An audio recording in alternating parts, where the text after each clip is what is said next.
Assalamualaikum warahmatullahi wabarakatuh. So, hari ni nak buat ulasan perlawanan antara Terengganu versus Penang FC lah. Yang mana Penang menang 2-0 hasil jaringan dari Cici Kipri. Baik, untuk perlawanan ni, Terengganu telah merehatkan coach Bat lah dan menggantikan dengan coach sementara. Tetapi in term of gameplay dan juga play style, nampaknya Terengganu memang banyak masalah. Jadi saya rasa coach yang bakal datang ni banyak perkara yang mereka perlu perbaiki untuk memastikan tim yang sedia ada ni mampu untuk memberi saingan dalam saingan Liga Super lah. Untuk game ni, Penang memang beraksi lebih baik dari segi build up play, dari segi passes on point dan sebagainya. Penang memang nampak lebih teratur dan berdisiplin lah.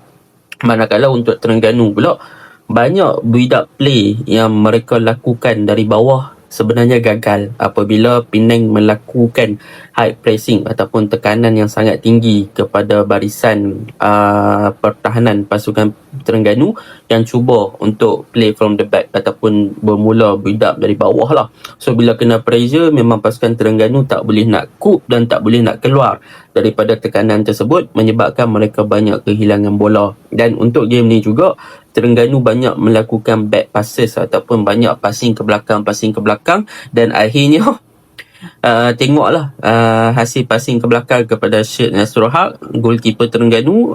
Goalkeeper Terengganu tak boleh nak cope dengan pressure tersebut dan berjaya dimanfaatkan oleh pasukan Penang melalui pressing Kipri untuk menjaringkan gol dari kesilapan dari goalkeeper tersebut lah. So benda tersebut mempengaruhi orang kata apa, gameplay di dalam padang lah. Jadi tanpa membuang masa, mari kita masuk dalam ulasan perlawanan. Untuk ulasan perlawanan kali ini, saya akan mulakan dengan Terengganu lah.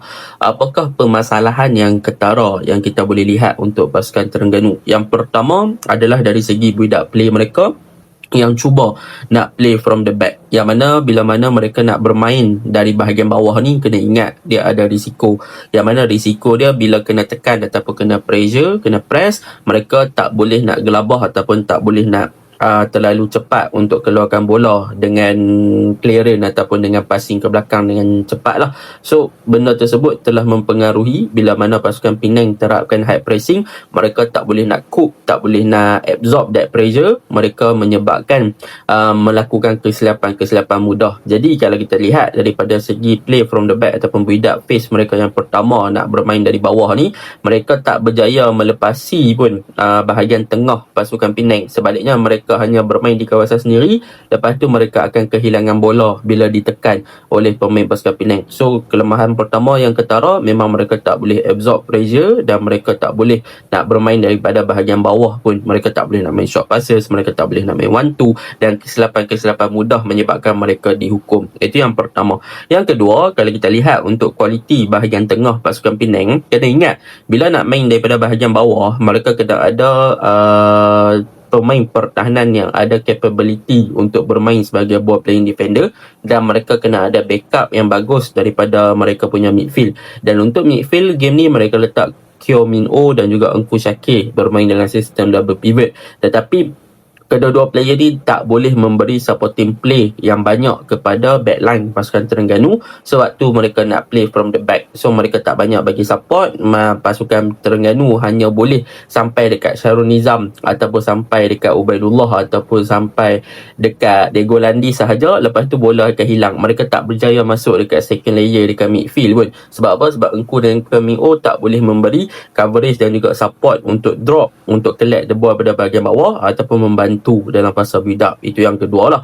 Yang ketiga, kalau kita nak cerita tentang attacking wise pasukan Terengganu pada perlawanan ni, boleh saya katakan untuk game ni Terengganu meletakkan focal point mereka sebagai nombor 9 adalah Ahya Rashid, manakala Karika sebagai attacking midfielder lah, dan di bahagian kanan yang kiri mereka letak Kalawi Ifnaskan dan juga mereka letak Bakiuddin. So focal point mereka letak Ahya Rashid more to central, sebenarnya tak berapa menjadi. Sebab Yahya Rashid ni kita tahu dia more to half space ataupun wide area. Dia boleh main inverted ataupun pure winger lah kan. Jadi bila kita tengok dia more on central tak berapa menjadi. Bila dia move untuk half space kiri ataupun half space kanan ataupun more to wide area, dia boleh bergerak dengan lebih fleksibel untuk break through the defense lah kan. Jadi untuk game ni Yahya Rashid sedikit senyap. Adalah beberapa kali mereka melancarkan counter attack atau serangan, tetapi serangan tersebut tak berjaya dilakukan dengan baik. Dan dalam masa yang sama, Carricker as a playmaker untuk game ni juga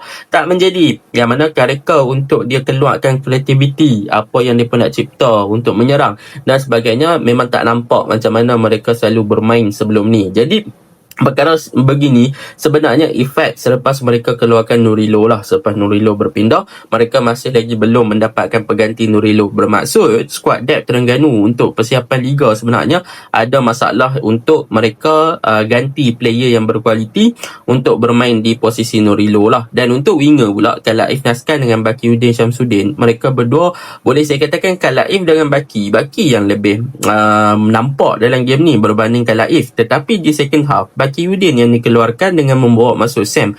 So benda tersebut menjadi pertanyaan juga, kenapa Baki yang banyak drop untuk track back, defend dan ada sekali skala untuk attack kan, kenapa dibawa keluar berbanding Kalaif untuk game ni memang belopa lah. Dan di second half mereka membawa masuk Azam Azmi dan mereka membawa masuk Syahmi Zamri, which is bagi saya kemasukan Azam Azmi adalah one of the positive thing dalam game ni. Sebab Azam Azmi berjaya bermain dengan begitu baik in term of attacking outlet, yang mana dia boleh menyerang dengan bagus.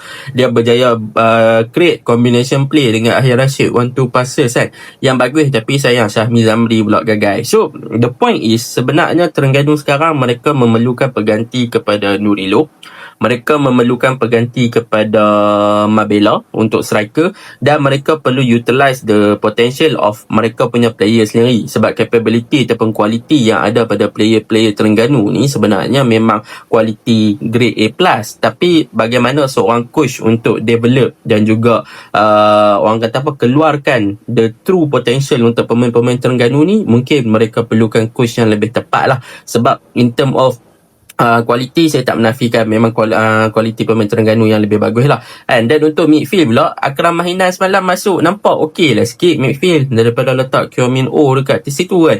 Tapi saya tak faham kenapa Akram Mahinan tak diletakkan daripada awal. So untuk defend pun bagi saya Diego Landis dengan Syahrul Nizam dua-dua adalah stopper. Kalau mereka nak letak defend, nak main daripada bawah, sepatutnya mereka letak Ubaidullah ataupun Safar Mazlan partner dekat situ. Lepas tu kat kiri letak Alif Zakaria, kanan letak Azam Azmi. Should be okay kalau mereka nak main daripada bawah, sebab mereka ni boleh coop dan juga boleh untuk menggerakkan bola. So at least mereka ada seorang yang boleh bawa bola ke depan daripada seorang defend. Tapi ni defend pun tak boleh nak buat apa, support midfield tak ada. So jadilah macam semalam, mereka dihukum dengan kesilapan mereka sendiri. Mereka nak build up tak menjadi, akhirnya mistake menyebabkan mereka tewas. So benda tu yang mereka perlu perbaikilah. Untuk defend pun, untuk defend memang Diego Landis dan Syahrul Nizam semalam untuk gol kedua tu a bit tak track dan sebagainya. So benda tu memang benda yang mereka perlu perbaiki. Syedna Suruhak mistake jadi, tapi untuk game next comeback lah. Untuk Penang pula, saya suka tentang Penang ni, mereka bermain dengan, boleh saya katakan this is one of the best gameplay yang Penang tunjuk sepanjang musim untuk Liga Super kali ni. Sebab apa? Sebab kalau kita tengok apa yang Penang terapkan, mereka adalah bermain dalam sistem back 2. Kalau tengok, mereka pun bermain daripada bahagian bawah. Tetapi apa yang specialnya Penang dengan Terengganu ni, apa perbezaan dia?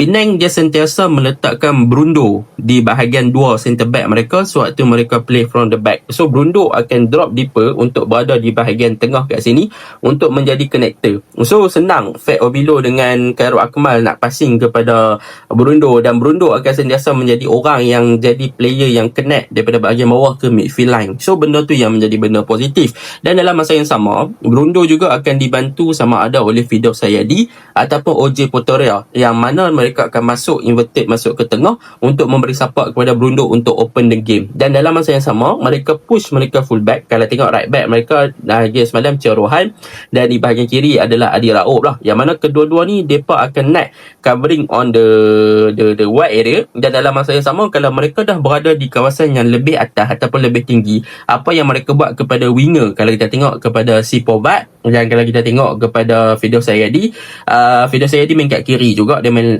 dengan Adi Raub. So Firdaus Sayyadi akan drop lebih deeper ke bawah. So si Povat akan drop lebih deeper ke bawah sebab mereka nak bagi ruang kepada Adi Raub dengan Caruhan untuk berada di bahagian hadapan. So mereka menstabilkan kedudukan dengan sedemikian lah. Dan dalam masa yang sama, untuk striker mereka letak Wenzel Hall dengan Kipri di bahagian tengah. So overload di kawasan, mereka covering all the areas dalam padang. Mereka cover semua area. Mereka ada orang yang cover wide area, yang jaga atas, jaga bawah siapa turun. Untuk tengah mereka ada dua player, Brundo dengan OJ Potera, dan dekat attacking mereka ada Wenzel Hall dengan Cici Kepre. So benda tu ada kebebasan. So kalau kita tengok daripada segi movement, dari segi gameplay, apa yang mereka lakukan sangat-sangat smooth. Mereka boleh bermain dengan open, mereka boleh pressing, mereka boleh tutup ruang, mereka tak bagi ruang, passing link ditutup dan sebagainya. So benda tu yang Penang berjaya buat dan berjaya execute untuk mereka memenangi perlawanan ni. Cumanya in term of creativity ataupun variation of attacking, mereka boleh perbagaikan lagi. Cumanya daripada segi creativity tu masih lagi kurang. Macam mana mereka nak breakthrough, macam mana mereka nak pecahkan pertahanan Terengganu, masih lagi kurang lah dari segi open play. Tetapi in term of possession, mereka berjaya buat something untuk memastikan yang mereka punya build up play, mereka punya gameplay lebih efisien daripada pasukan Terengganu. Dan mereka ada kelemahan jugalah, contohnya macam kena counter attack apa semua. Tapi mereka punya orang kata apa, recovering, mereka berjaya untuk recover dengan baik, dan dalam masa yang sama mereka cepat tutup ruang untuk pastikan Terengganu punya counter attack tak begitu efisien. So benda tu yang membezakan antara Penang dan Terengganu. Dan dalam masa yang sama, pressing mereka memang solid. Penang punya hard pressing memang solid, dan awareness Penang bila mana kesilapan dibuat, bila mana mereka back passes oleh pasukan Terengganu, mereka berjaya untuk intercept, mereka berjaya aware, oh kawan ni buat back passes, aku guna pressing, dapat bola gol kan. Lepas tu mereka bawa bola, mereka nampak loophole, so macam semalam Cici Kipre. Itulah perbezaan antara experience striker yang berpengalaman, yang mana awareness dan juga insting untuk menjaringkan gol tu, memang naluri dia tu memang on point. So semalam Kipre 2 biji lah, and so benda tu memang super, ketenangan yang dia ada apa semua. Kudos untuk Penang, you are deserve untuk menang game ni lah. Jadi itu je lah ulasan saya. Assalamualaikum.